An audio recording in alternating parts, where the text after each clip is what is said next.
Tiempo de abrir la primera entrevista del día, hoy con la ministra de Salud Pública, Cristina Lustenberg, que munida de carpetas, de apuntes, con mucha información, está por acá por segunda vez desde que el año pasado empezamos con la mañana de la diaria a través de la Diaria Radio. Cristina, bienvenida, buen día y muchas gracias por volver. No, muchas gracias a ti, Martín, a todo el equipo periodístico que sostiene este programa y el alcance y la audiencia que tienen ustedes, así que es un gusto estar acá rindiendo cuentas, escuchándote y tratando de tener esta cercanía y conversación con la ciudadanía, que creo que es nuestra responsabilidad. Recién con Mariana Cianelli recordábamos que nos visitaste el 1 de julio del año pasado, hacía apenas 4 meses que el gobierno se había instalado, ¿no? Sí. Había comenzado el periodo de gobierno. Estuvimos repasando esa entrevista y surgió muy claramente algo que ya desde la campaña electoral se venía planteando, y era que 2 de las prioridades de la gestión en materia de salud del actual gobierno apuntaban a la reducción de tiempos de espera y a la mejora en el acceso a prestaciones en general, lo que supone medicamentos y procedimientos. Yo quiero empezar hablando de los tiempos de espera. En aquel momento nos dijiste que se estaba trabajando con las prestadoras para cambiar la realidad y destacaste que se estaba notando particularmente la dificultad en el acceso rápido a especialistas en áreas como salud mental, cardiología, neuropediatría y urología. Las nombraste a modo de ejemplo, pero hiciste hincapié en ellas. ¿Qué ha cambiado desde aquel momento hasta ahora? ¿Se han conseguido avances? ¿La gente está esperando menos? Bueno, avances sí. Todavía no percibidos, yo creo, en la dimensión que esperemos, que a lo largo, así como tú decías hoy con Mariana, 4 meses, yo hoy temprano y ayer, el lunes, que fui al lado B, en TV Ciudad, ahí donde nos cruzamos. Exacto. También hacía muchos balances con mi equipo de trabajo, con el gabinete y el equipo de comunicación, que va a ser un año de trabajo. Estos temas no se cambian de un día para otro, son temas estructurales, pero sí le quiero comunicar a la ciudadanía que estamos trabajando, que hay una reducción en los tiempos de espera medida en ACE. En ACE hay una reducción, yo creo que esa vez les conté que teníamos más de 300 y pico de mil personas en listas de espera para especialidades en ACE, 30.000 personas solo en el área de salud mental, teníamos 300 niños y adolescentes, pequeños, sobre todo los niños, los más graves, u otros niños escolares con estrabismos graves, en listas de espera para cirugía oftalmológica. ¿Y cómo están esos números ahora? Esos números ahora los busco por acá porque los traje. Han mejorado muchísimo, nos quedan solamente 38 niños por intervenir.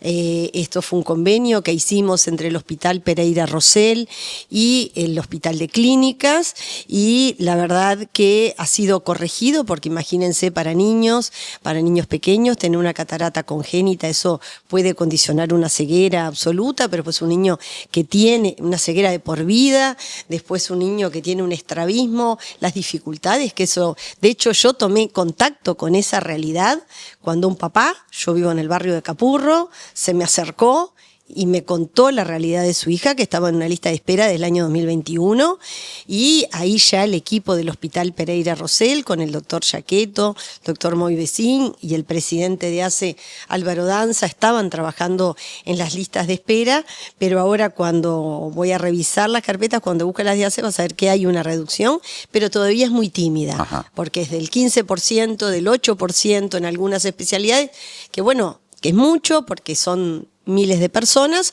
pero lejos todavía de ponernos en lo que sí pensamos, que paulatinamente lo vamos a hacer. Trabajamos todo el año, generamos un equipo de trabajo en el Ministerio de Salud Pública con expertos, con los prestadores, o sea, quienes están a cargo de las instituciones de asistencia médica colectiva, con la Administración de Servicios de Salud del Estado. Y otra cosa que también hicimos este año, que les quiero decir que desde el año 2015 estaba muy débil en su conformación, que es la red de efectores públicos de salud, que conforma al Hospital Militar, que incluye al Banco de Seguros del Estado, a la parte de salud, a Sanidad Policial, al Banco de Previsión Social, a las intendencias, los gobiernos departamentales que tienen servicios de salud, y esa es una herramienta que hemos fortalecido. De hecho, con el Hospital Militar, hablando de listas de espera, hemos trabajado, y ahora te voy a comentar ejemplos. Por ejemplo, con la urología fuimos una lista de espera muy importante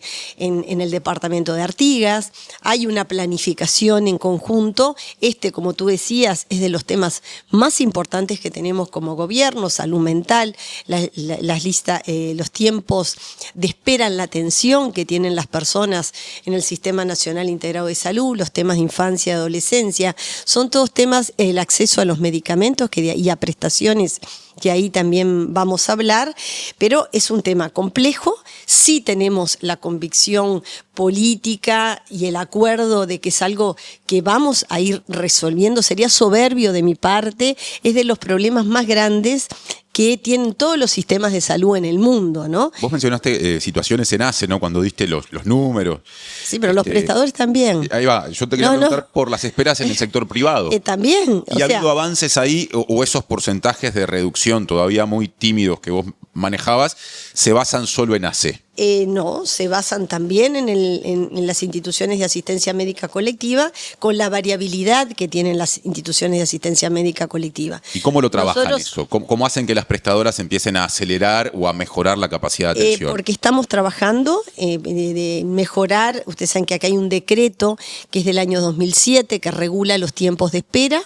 Nosotros, ahora está para la firma del presidente, estuvimos todo el año trabajando en rever ese decreto, que va a cambiar o no, cuando esté firmado por el presidente lo vamos a anunciar, pero una cosa que sí puedo decirle a la ciudadanía: incluimos los procedimientos, porque fíjense que si un médico nos indica una tomografía, una fibrocolonoscopía, como me voy a hacer yo los próximos días, una ecografía, un ecodoppler, determinados análisis, no puede pasar un año para que esa persona acceda a la paraclínica correspondiente. Entonces, eso también va a estar regulado, cuáles van a ser los procedimientos que van a estar incluidos y con qué tiempos los prestadores, y esto lo hemos trabajado con los prestadores. Tenemos determinadas herramientas para trabajar, que algunas instituciones la tienen, otras no, pero esto va a estar reglamentado, de tener unidades de gestión de las listas de espera y de la coordinación de pacientes. ¿Eso va a ser obligatorio en adelante? Eso va a ser obligatorio, va a estar controlado por parte de nosotros. Nosotros estamos, eso creo que lo hablamos la otra vez, Martín, y esto ha sido, nosotros hemos conversado mucho con las instituciones de asistencia médica colectiva y con los prestadores públicos, con cada uno, con los seguros privados, porque todos los que somos conscientes es que el Sistema Nacional nuestro integrado de salud tiene una robustez. Basta que uno viaje por el mundo, que vea situaciones que hay, pero vamos a entrar en 20 años, y eso sí lo dijimos en campaña, no es demagogia. Sí, yo sé lo que significa para cada persona un tiempo de espera. No me puedo desprender de lo que son los procesos, de lo que es la urgencia para cada persona, que desde el punto de vista individual y personal está esperando porque lo vea un cardiólogo, está esperando porque lo vea un equipo de salud mental, y esa es nuestra responsabilidad como ministra y en el gabinete, que no la delegamos y no se la transferimos a la ciudadanía. Sí sabemos que hay algunas cosas que precisamos como un tiempo más para que se vaya como resolviendo. Y pasando lo que puede tener, lo que puede tener seguridad la ciudadanía es que esta es una prioridad, que han mejorado paulatinamente los indicadores, y que este año con un presupuesto, porque no nos olvidemos, hay una cosa que hay que tener bien clara, es que los años de transición son complejos. En todas, así sea de una misma fuerza política. Yo estoy desde el 2005 ocupando diferentes lugares de transición y he pasado por todas las transiciones políticas, desde la primera del 2004 al 2005, a las nuestras como Frente Amplio, y en esta, bueno, me ha tocado participar con un lugar de máxima ¿Y responsabilidad. qué pasa ahora? Desde 2026 ya con presupuesto Ya propio. el presupuesto propio nos va a permitir acelerar procesos. De hecho, miren que el año pasado nosotros ya con una situación que nos encontramos de fragilidad desde el punto de vista económico-financiero, nosotros incluimos, bueno, lo de las listas de espera es como algo que es una priorización absoluta y en la cual tenemos desde indicadores, desde trabajando con presidencia directamente en los compromisos, en esos 48 compromisos que en campaña el presidente Yamandu Orsi se comprometió y estamos en ese proceso de seguimiento, hasta otros que requieren otra complejidad, pero ya nosotros en el 2025 incorporamos la vacuna antimeningocóxica. Esto fue una asignación que trabajamos mucho con el Ministerio de Economía y Finanzas, incorporar esta vacuna. Yo soy pediatra de profesión, es una enfermedad que quizás no es tan frecuente, pero cuando sucede tiene muchas causas de morbi y de mortalidad. Cuando la gente conoce lo que es el púrpura fulminante, sabemos en un niño y en la familia lo que eso ocasiona, y era una vacuna que ya estaba recomendada desde el 2024 por la Comisión Nacional Asesora de Vacunas. Te propongo, ya que empezamos a hablar de lo que se incorporó en términos de, en este caso, vacunas, procedimientos en un sentido amplio, hacer un resumen de justamente las concreciones que ya hay a partir de esas incorporaciones, porque vos cuando nos visitaste el año pasado comentaste que desde el año 2012 se había ido acumulando, generando una lista de casi 300 prestaciones entre medicamentos y procedimientos que estaban pendientes de ser incorporadas al Programa Integral de Atención en Salud, el PIAS, que es el catálogo de las prestaciones que las prestadoras y programas del Sistema Nacional Integrado de Salud deben cubrir. Y pusiste algunos ejemplos de lo que el gobierno rápidamente pretendía incorporar. Hablaste de laparoscopía en apendicitis, ablaciones, anticoagulantes, analgesia de parto y también antibióticos. ¿Eso ya está al alcance de la gente por la vía del PIAS? Sí, les voy a decir, por la vía, nosotros es eso, como tú decías, del 2012, y yo diría que desde el 2018 tuvimos ese enlentecimiento de la incorporación al PIAS, tanto de medicamentos como de procedimientos. Hoy, en el año 2025, culminamos incorporando de forma gratuita la cirugía laparoscópica para la apendicectomía. Imagínense que es un procedimiento que tenía un costo entre 35, 60, 80 mil pesos de acuerdo al prestador. Otros prestadores ya los tenían de forma gratuita, pero ahora es obligatorio desde fines del año pasado. Estamos trabajando para que el resto de las cirugías laparoscópicas que tienen en algunas patologías, algunas enfermedades, pienso en rodilla, pienso en otras, tiene mucha hoy indicaciones por parte de los cirujanos y tiene un posoperatorio mejor para los pacientes. Eso lo vamos a ir regulando, pero la cirugía laparoscópica lo tienen que saber los usuarios del sistema. Hoy es gratuita, ningún prestador le puede cobrar absolutamente nada porque es gratuita. Incorporamos algo que también ha tenido mucho impacto, Martín, que son los anticoagulantes directos. Los anticoagulantes directos antes teníamos solamente en el PIAS irregulado, porque eso es un ticket que se transfiere a los prestadores, entonces ese ticket es el ticket de medicamentos que tiene un promedio en los prestadores de 250 pesos. Para que la gente, a mí me gusta que la gente comprenda, y discúlpame si por tu formación tú conoces mucho más, la gente tiene que saber que los tickets que están regulados tienen un valor promedio en todos los prestadores privados de más o menos 250 pesos. Lo que no está en el PIAS, eso que estamos hablando que casi eran 300 y ahora son 278, estamos achicando esa lista este año y tenemos una planificación con el Ministerio de Economía y Finanzas para a lo largo de estos 4 años, achicar con una lista de prelación. Esto se hace con evidencia, se hace el impacto económico que va a tener, se hace la indicación, o sea, no es una lista que se hace al azar. Acá hay un equipo de trabajo formado por médicos clínicos, por farmacólogos, por economistas, por técnicos de economía de la salud y del área de la Dirección General de la Salud que están trabajando en esto. Y estos anticoagulantes directos, para las personas salían tickets de 3.500, 6.500, 12.000 pesos. Esto previene en las trombosis venosas profundas, en un paciente que tiene una fibrilación auricular previene que pueda tener un accidente vascular, un derrame, o sea, son anticoagulantes que tienen, cuando el médico lo indica, mejores indicaciones, tienen menos efectos secundarios, los tienen, pero tienen menos complicaciones para los pacientes.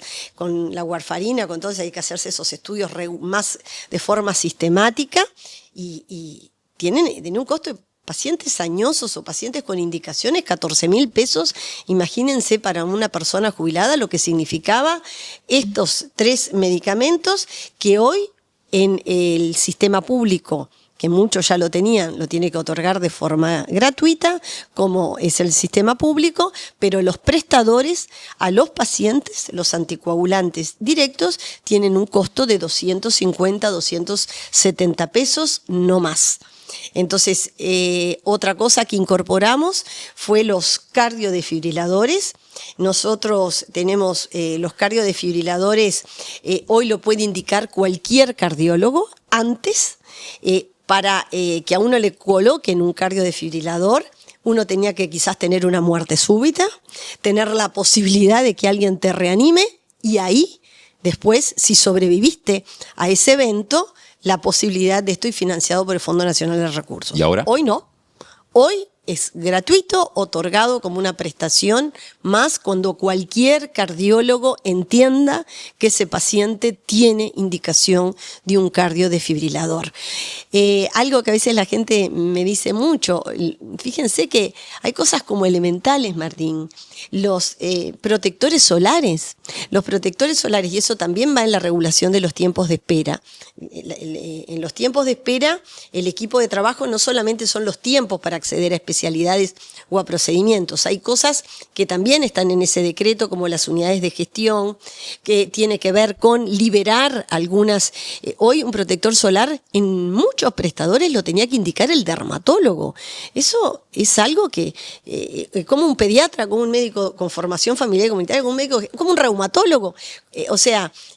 Hoy está liberado a que cualquier médico pueda indicar un protector solar y después se regula la cantidad en la farmacia del prestador. Ahora, Cristina, para cerrar esta parte de la entrevista, porque hay muchos temas esperando, hablaste de que en este momento aquella lista de casi 300 prestaciones pendientes de ser incorporadas al PIAS se ha reducido, bajó a 278 y que la idea es, paulatinamente, en este periodo, seguir incorporando prestaciones para achicar esa lista de pendientes. Eso es una prioridad. ¿Qué objetivo razonable hay en términos de número? Es decir, ¿en qué medida se piensa que se puede llegar a bajar esa lista de pendientes? Y nosotros creemos, estamos hablando de todos estos medicamentos, no son medicamentos ni procedimientos que no estén basados en la evidencia. Tendríamos que terminar el periodo, yo diría, más de un 50-70%. ¿Y hay presupuesto para eso? Hay presupuesto y es una realidad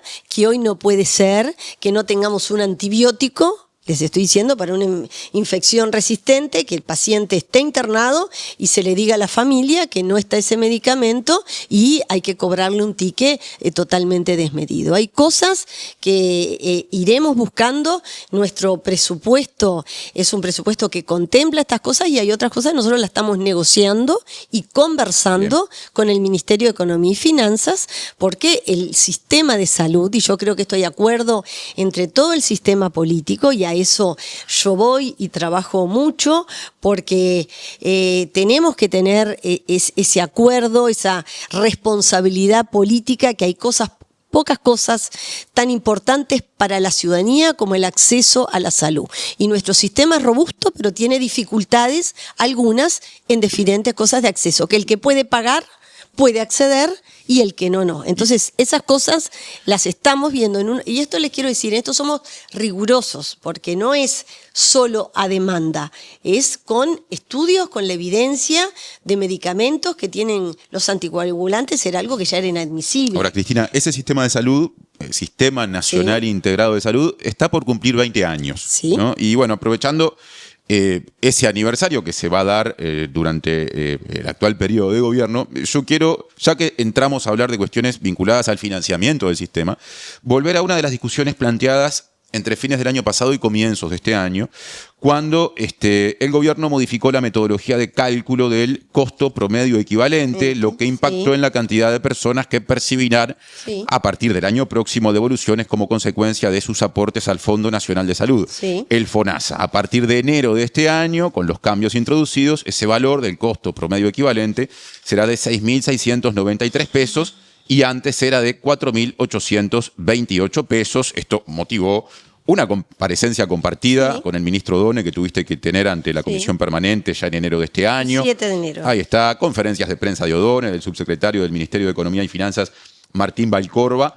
Y también llegó a que de fondo mucha gente dijera, capaz que esto de que el sistema está precisando rever su forma de financiación debería ser un disparador para rediscutir el sistema en un sentido profundo. ¿Entendés que eso está en cuestión? ¿Que hay que rediscutir cómo se financia el sistema? ¿Quién lo sostiene? Yo creo que todos los sistemas, nuestro país, nuestro Sistema Nacional Integrado de Salud se basó desde sus inicios en los principios de solidaridad, de acceso a la salud, y eso no hay que perderlo de vista, de sostenibilidad y de justicia social. Nosotros siempre el horizonte más importante fue alcanzar la cobertura universal de salud, el conjunto, a todo en conjunto de prestaciones, que estamos hablando de prestaciones y medicamentos, y todavía no hemos lograr el 100% de estas cosas. En cuanto al cambio en el modelo de financiamiento, ustedes saben que desde el inicio de cuando se crea el sistema, se produce la ampliación de la cobertura que antes se brindaba por lo que era el ex-DICE, que financiaba el BPS, se amplió la incorporación a los trabajadores públicos, privados, a sus familias, a sus cónyuges, los jubilados y los pasivos, se creó este Seguro Nacional de Salud que implicó el aporte de empleadores y empleados, o sea, también de las empresas privadas, organismos del Estado, personas públicas no estatales según el caso, y con estos aportes es que se conforma lo que es el FONASA, que transfiere la cuota salud a los prestadores integrales de salud y una cuota fija también por parte del Estado para financiar todas las prestaciones que tenemos a través del Fondo Nacional de Recursos. Este modelo, que fue basado en la seguridad social, que son países como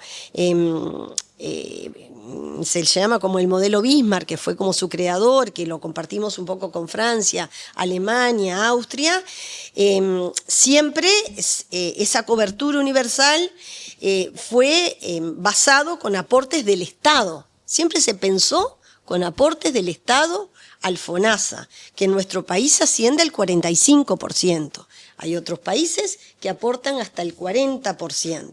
O sea, y los trabajadores jubilados y pasivos aportan un porcentaje según el número de personas a quien cubre, sean hijos, cónyuges, y eso está como regulado. Cuando se hace, ¿no?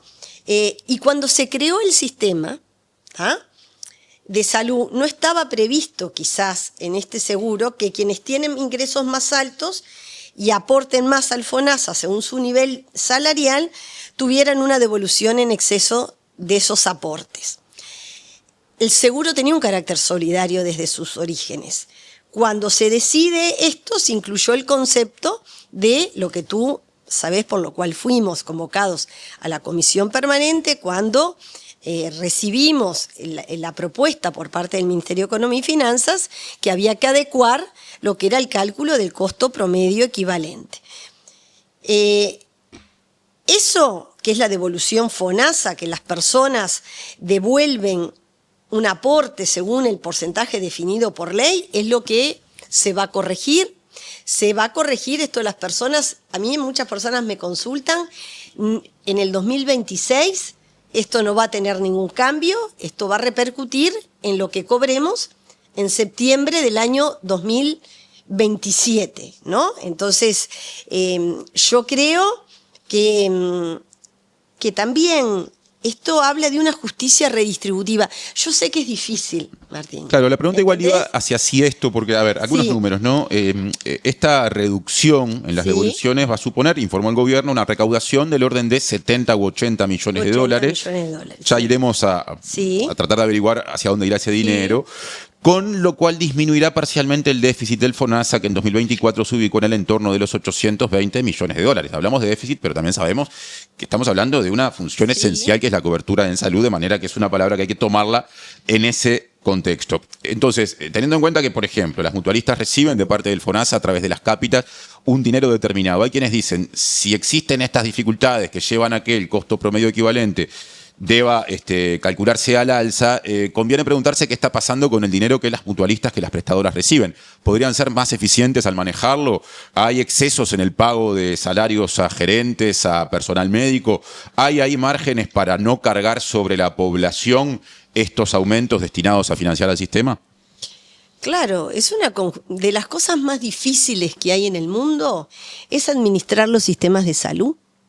Fíjense, cada vez la medicina avanza, cada vez tenemos más acceso a medicamentos, a la biotecnología, a procedimientos, tenemos una población que está cada vez más envejecida.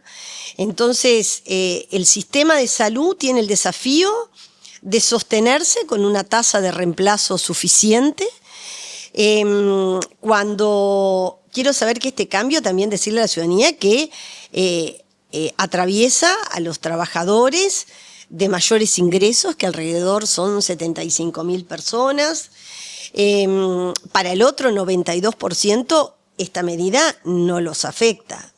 Quiero también ser clara desde ese lugar.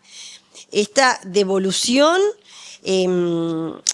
estaba mal calculada, se estaba devolviendo, según este cálculo, más de lo que correspondía, porque se estaba aportando menos de lo que se debía aportar. Yo sé que hay diferentes lecturas jurídicas y eso se verá cuál es. Yo lo que le quiero transmitir en base a tu pregunta a la ciudadanía, que nosotros a 20 años del sistema de salud, lo que más estable siempre tuvimos es el modelo de financiamiento, pero también requiere algunas correcciones. Pero desde que se diseñó el sistema, por eso nosotros tenemos una dificultad cuando hablamos de déficit FONASA.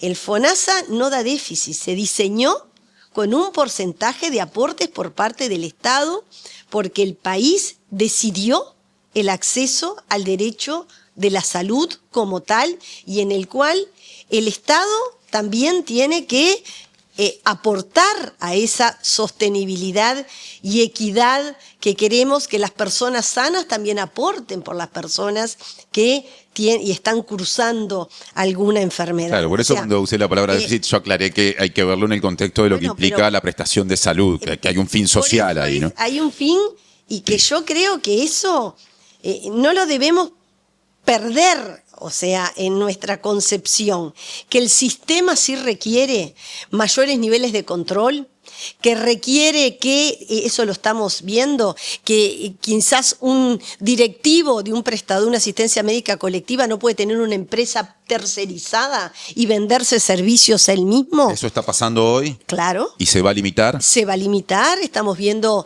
estamos conversando y estamos viendo posibilidades de tener proyectos de ley que eso lo regulen. O sea, estamos viendo cuáles son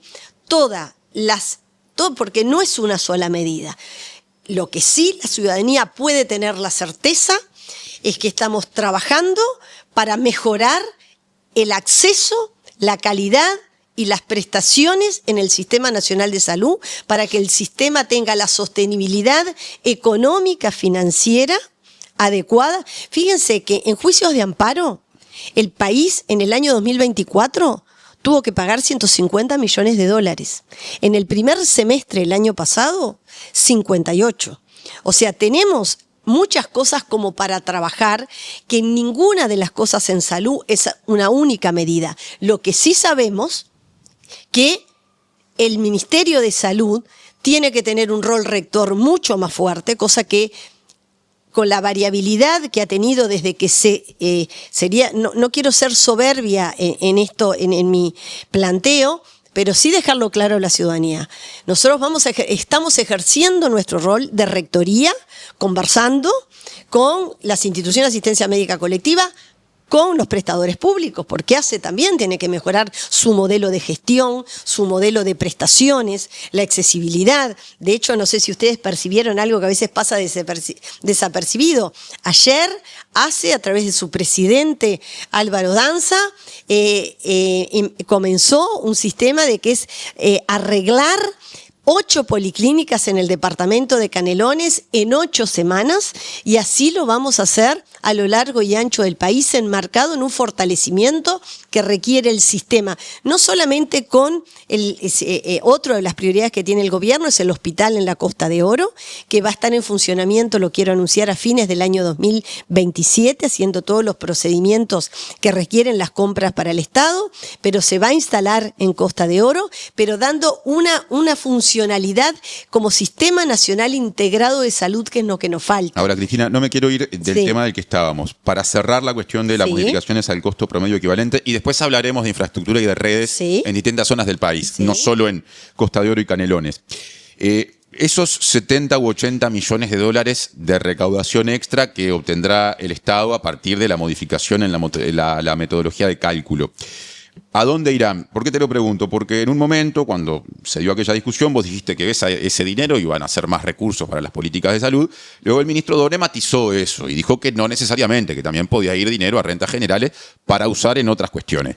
¿Está afinado el criterio con el cual se va a emplear ese dinero? ¿Cuánto aproximadamente la salud obtendrá para que pueda ser invertido en una mejor atención?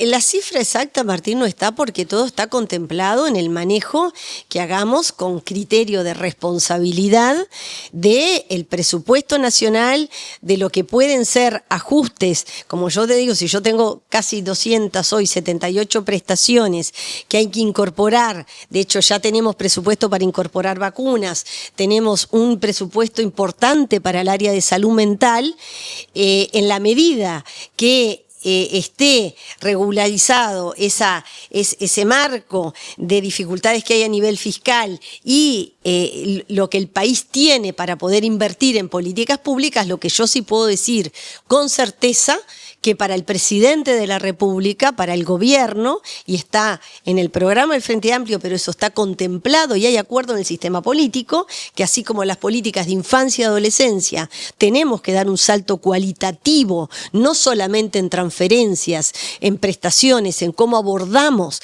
la dispersión y fragmentación que hay en el Estado, en salud también. Las necesidades son varias, pero para el ministro de Economía y su equipo económico, está contemplado, lo trabajamos muchísimo en el diseño del presupuesto, que el sistema de salud tiene que ser robustecido en cantidad de áreas y va a estar contemplado directamente de esos recursos. No sé cuántos irán. Lo que sí hemos conversado y ya hemos dado señales. Las prestaciones que incorporamos en un año que tomamos un ministerio casi con los recursos ejecutados, es cuando en enero y febrero, cuando nosotros comenzamos en marzo, comenzamos a gestionar ACE, el directorio de ACE, con una deuda de 380 millones de dólares que podrá ser discutido que siempre, si ese nivel de deuda no hubo, y había que funcionar pagándole a los prestadores, porque los empresarios y nosotros tuvimos muchas presiones. Pongo una pausa ahí, Cristina, ya que mencionaste a ACE. En noviembre se informó que el Ministerio de Salud Pública había decidido iniciar una investigación administrativa para determinar si hubo irregularidades, ya que hablamos del pago a prestadoras, en la habilitación del convenio hecho entre ACE y el Círculo Católico durante el gobierno pasado. ACE presentó determinados elementos que el Ministerio tuvo en cuenta y el Ministerio respondió, por allá por noviembre, que entendía que había mérito para encomendar una investigación administrativa, dado que los procedimientos, se entendía, no fueron iguales para, por ejemplo, contrataciones a Círculo Católico y otra prestadora, al caso de Casmu, con la que también tenía determinados convenios. ¿Cómo ha avanzado, si es que ha avanzado ese proceso de investigación? ¿Ya hay conclusiones? Hace avanzado, ha regulado muchísimo y ha limitado con nuevos acuerdos con el Círculo Católico, con el Casmu están reviendo todos esos acuerdos que tenían de complementación y están en un proceso de auditoría de cada una de esas cosas que hemos anunciado. Claramente lo mismo pasa con el Ministerio de Salud Pública. En eso somos muy responsables de que hasta que no tengamos los procesos de auditoría finalizados, no vamos a hacer ningún tipo de... Cuando eso esté finalizado, lo vamos a decir por nuestra responsabilidad que tenemos en la función pública. ¿Hay una fecha tentativa de eso? Y estamos, ya está terminando muchos de los procesos de auditoría y nosotros en el Ministerio de Salud Pública pensamos que para marzo algunos procesos que tendrán algunos quizás pasar por los procedimientos administrativos a tener más control u otros que nosotros hemos visto que podrían tener algún dejo de desviación de la función administrativa adecuada. Eso nosotros estamos muy atentos porque es nuestra responsabilidad de cuidar los recursos, de cuidar los procedimientos y el desafío más grande que tenemos también, Martín, es mirar para adelante. Porque cuando yo te decía, nos ponemos, o sea, eso para terminarte la pregunta, van a estar, pensamos que en marzo, tanto los de ACE como procesos que pueden haber en el Ministerio de Salud Pública y veremos cuál puede tener algún curso que requiera otra intervención por parte de los ámbitos que tiene el Estado para saber si hubo alguna desviación. Ya que o no. mencionaste la palabra intervención, aunque por otro tema, Casmu también está en la agenda de la entrevista, por supuesto. En julio del año pasado se había dispuesto la continuación de la intervención, que ya, de paso digo, venía del gobierno pasado, por 12 meses, o sea que hasta julio de este año corre esa intervención. Con el objetivo, se tomó la decisión de prorrogarla un año más en aquel momento, de hacer un seguimiento de la situación y monitorear los indicadores financieros. ¿Cómo va ese proceso? ¿Qué perspectivas hay pensando en que esa intervención por ahora va hasta julio? ¿Hay chance de que siga? ¿Las cosas han mejorado? ¿Se podría levantar? Por ahora va hasta julio. Nosotros le estamos dando la economista Gabriela Prader y la contadora Giselle Jorcin y todo el equipo de Economía de la Salud con los interventores, con los 3 interventores, se le da un seguimiento semanal. Tenemos contacto con los actuales directores directivos del Casmu. Los estados contables del Casmu ingresó el 29 de enero al Ministerio de Salud Pública, se encuentra en análisis de los equipos técnicos, el equipo interventor le va dando seguimiento y se está trabajando actualmente con las nuevas autoridades en un plan de reestructura que se le ha pedido al Casmu, que será presentado ya en muy corto plazo. ¿Y financieramente hay algún signo de mejora? Y bueno, hay algún signo de mejora en una situación compleja que el Casmu tiene desde sus inicios. O sea, la situación del Casmu ha sido compleja para nosotros cuando se decidió en el gobierno anterior y yo estando a nivel parlamentario acompañamos la intervención y por eso nosotros le hemos dado continuidad. Estamos dándole seguimiento porque eso es otra cosa también, ¿viste? Que lo quiero decir, no solamente el Casmu, la situación hoy que tenemos quizás compleja, que se está estabilizando con las autoridades nuevas, conversando también en ese consejo directivo donde están las autoridades anteriores, deseando que se transite porque es una institución, la tercera más grande que tiene el país, que hay que darle estabilidad al sistema, por más que a veces parece que hay intereses siempre en la salud que se cruzan para que determinadas instituciones, como alguien me dijo, Cristina, quizás conviene que cierre el Casmu si mordemos socios. ese término, lo cual me fue tan llamativo. Y ya tenemos la experiencia de Casa de Galicia, lo que significa para el sistema hoy, cuando cierra una institución, lo que significa para los trabajadores, pero para lo que significa para los usuarios. Yo siempre, el sistema tiene miles de trabajadores de la salud, la inestabilidad que eso genera, y también para los usuarios, entonces estabilizar la situación del CASMU. Pero te vuelvo hoy una de las cosas que para nosotros también, así como todas nuestras 10 prioridades están centradas en mejorar el cambio de modelo de atención, con un sistema de salud cercano, con una salud mental que tenga psicólogos disponibles, licenciados en psicología disponibles, que los equipos de primer nivel de atención sean fortalecidos con mayor resolutividad. La gestión, que es el otro cambio de los pilares de la reforma del sistema de salud, tiene que mejorar. O sea, a mí se dice, tú sos muy técnica, muy vinculada a la gestión, pero la manera de hacer política es cuando uno tiene una concepción política determinada, y yo en este caso de que la salud tiene que ser un derecho, por eso no concibo que quizás el que pueda pagar a través de un seguro, que también los seguros reciben aportes del FONASA, y lo quiero decir con claridad, y fue una decisión tomada desde el inicio. Después la gente paga una sobrecuota, pero los seguros privados en este país reciben aportes del FONASA. ¿Y eso también, debería modificarse? ¿No debería modificarse en todo Ahora caso? no está planteado. Quizás hay cosas que hay que rever de los gastos de funcionamiento, algunas cosas, pero de los gastos de administración, perdón, pero ahora eso no está discutido, no está en la escena. Lo que yo digo, que no puede suceder que unos tengan dentro de un sistema nacional y no es igualar para abajo. ¿Pero qué es lo que no puede suceder? A ver, vamos a seguir con esa idea. Lo que no puede suceder es que unos tengan acceso porque pagan determinada prestaciones, así sea en el sistema privado. ¿Por qué yo puedo pagar una psicoterapia a nivel personal, familiar? ¿Por qué puedo acceder a un psiquiatra, a una consulta de 6, 8 mil pesos? ¿Y por qué tengo descubiertas las guardias en muchos prestadores públicos y privados a lo largo y ancho del país? El que puede pagar tiene acceso, nosotros.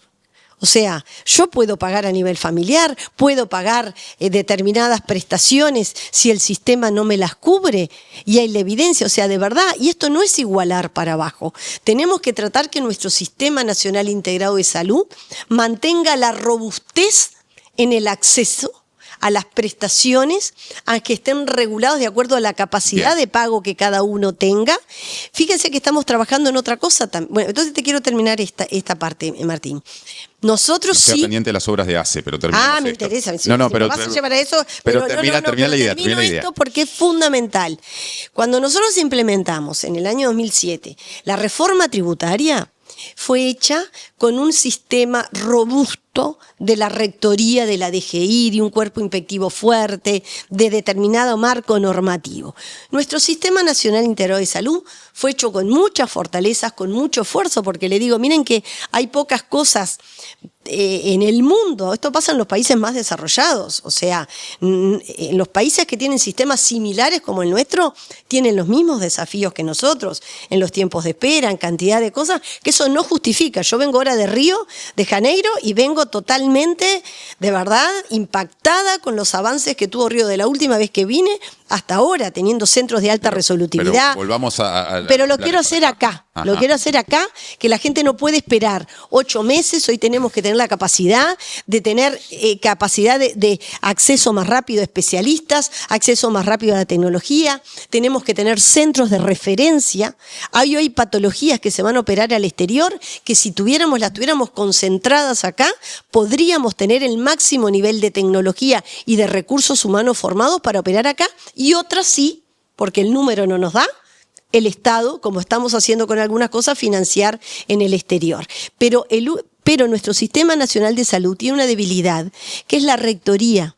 La rectoría tiene que estar fortalecida con sistemas de información que hoy están fragmentados, que nosotros estamos haciendo una fuerte apuesta a que nos permita tener en tiempo real los tiempos de espera. Yo quiero saber hoy, tal prestador, qué tiempos de espera tiene en tiempo real. Quiero saber su app, cómo la está manejando. Yo, Cristina Lustenberg, el otro día pedí hora en mi prestador para algo que es con cualquier médico, me tienen que dar hora en 24 horas y no accedí. Mis hijas tampoco. Alguien de mi equipo el otro día en otro prestador quiso acceder a lo que ya está regulado y tampoco. Entonces, tenemos dificultades, lo sabemos. Se están violando normativas, digamos, ¿no? Violando normativas y estamos, lo bueno que le quiero decir a la ciudadanía es que estamos ya trabajando en esos decretos, pero estamos todos siendo conscientes de que hay que mejorarlo y tenemos propuestas de cómo regular Bien, esos Cristina, tiempos de espera. Cierre de entrevista. Quedó pendiente desde hace un rato la cuestión de ACE. Nos queda muy poquitito tiempo. Ya Bueno. mencionaste los planes de infraestructura que integran a Sí. Policlínicas y al futuro hospital que se va a situar en la Costa Sí. de Oro, costa este del departamento Sí. de Canelones. Sabemos que hay iniciativas con algún componente similar para otras regiones del país. Sí. ¿Cómo podemos rápidamente resumir eso otro que se va a hacer en otras zonas del Uruguay? Se va a hacer en Maldonado, también todo un eje de fortalecer. Se va a hacer en Salto. Y todo el eje del hospital de la costa, lo que les quiero referir a la ciudadanía en estas 8 policlínicas que las obras comenzaron ayer y se van a finalizar en 8 semanas, dignifican la calidad de atención, dignifican las condiciones laborales de quienes trabajan ahí, se arreglan los baños, los consultorios. Hoy son obras secas. Hoy no puede ser que en este país demoremos años en arreglar centros de salud cuando sabemos que hoy hay opciones de muy buena calidad para hacer el hospital. Cuando tengamos en el eje de la Costa de Oro, ese lugar va a generar no solamente en Canelones, sino que va a trabajar con, nosotros firmamos el 30 y también ha quedado medio oculto un convenio con el Hospital de Clínicas, que ha sido un hito histórico porque fortalece un convenio del año 2016, incorpora prácticamente al Hospital de Clínicos como un actor muy importante en el Sistema Nacional Integrado de Salud, manteniendo su autonomía dentro de la UDELAR, pero sí tiene una correlación donde hace una transferencia sostenida de recursos y el Hospital de Clínicas se va a hacer cargo de la contrarreferencia, pero va a haber 60 camas de cuidados moderados, va a haber un tomógrafo. Hoy hemos inaugurado 50 tomógrafos en los hospitales departamentales, Martín. A lo largo del 2026 y al inicio del 2027, en el 100% de los hospitales de ACE tiene que haber un tomógrafo, y un tomógrafo es como un equipo de rayos X. O sea, hay cosas hoy que sí, como hay que concentrar a veces de alta tecnología y recursos humanos muy calificados, porque hay algunos tumores cerebrales que son muy poquitos la incidencia, entonces hay que concentrar las cardiopatías congénitas, ya lo estamos haciendo, y otras enfermedades que son de baja, muy raras y requieren ser concentradas. Hay otras cosas que estamos descentralizando. Hoy no puede ser que la urología tengamos los tiempos de espera que tengamos, la oftalmología, Bueno, la de dermatología. eso hablamos al comienzo, pero volviendo Entonces, a la infraestructura, en el interior en particular, ya hablamos de la Costa de Oro, en Maldonado habrá también determinadas acciones, hablaste de Salto, ¿nos queda algo más? sí, nos queda algo más que me estoy olvidando cuál es, así se lo digo públicamente, a ver si alguien del equipo me auxilia, ¿cuál es? Hay un equipo ahí muy nutrido, atrás de la línea ahí de está. cámara. Tengo Ciudad de la Costa, Costa de Oro, a ver, me falta lo de Maldonado, que va a funcionar con Rocha, Salto, que es un hospital, y Montevideo Cerro. En la zona del Cerro es una zona que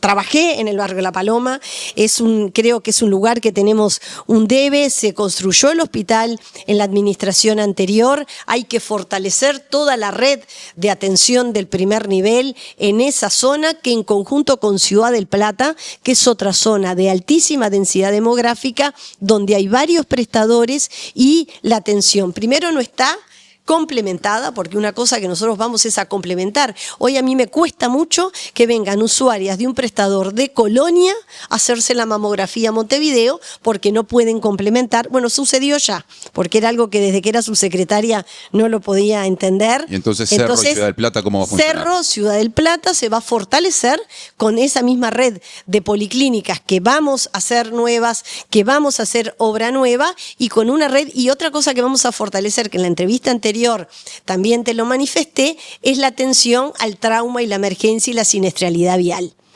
conformamos un consejo asesor donde está UNACEF, donde estamos todos, porque Uruguay tiene cifras altísimas de muertes por no tener la atención tiempo dependiente.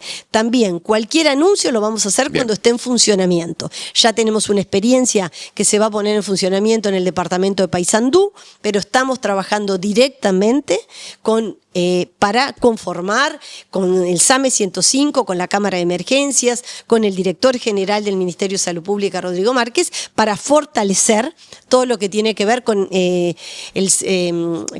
presidencia, con Palomeque, con la UNACEF, unificando, porque el Uruguay, fíjense, en España fallece el 10-16%, en otros países el 30-40%, y Uruguay tiene el 66% de fallecimiento en las rutas, que tenemos que trabajar en prevención, pero cuando sucede el evento tenemos cifras desmedidas de posibilidad de morirnos prácticamente desangrados. Cristina Lustenberg, ministra de Salud Pública, muchas gracias por la visita a la mañana de la diaria. Gracias a ustedes, Martín, y yo sé que quizás a veces me extiendo, pero hay una cosa que a mí me desvela, es que la ciudadanía tenga la garantía que se puede comunicar con el Ministerio de Salud Pública. A mí me gusta tener, y no solamente, ya tengo como 2 celulares y me desborda, y tengo el equipo, mi correo, que es ministra@msp, siempre abierto, pero el Ministerio de Salud Pública tiene vías formales, que es atención al usuario, todo de corrido, @msp.gov.uy, donde ahí cualquier persona que tenga dificultades, hay un equipo de atención al usuario, hay muchas cosas que en tiempo real. Yo el fin de semana atendí 3 situaciones que atendí porque siempre la trato de atender el teléfono, que a veces dicen, Cristina, como ministra no podés resolver situaciones particulares. A mí la situación particular es el 100% para esa persona, no es que esté haciendo un privilegio de esa persona, pero eran 3 cosas totalmente evitables si no hubiera tomado esas personas contacto conmigo. Entonces, también el 1934, el teléfono con el interno 5023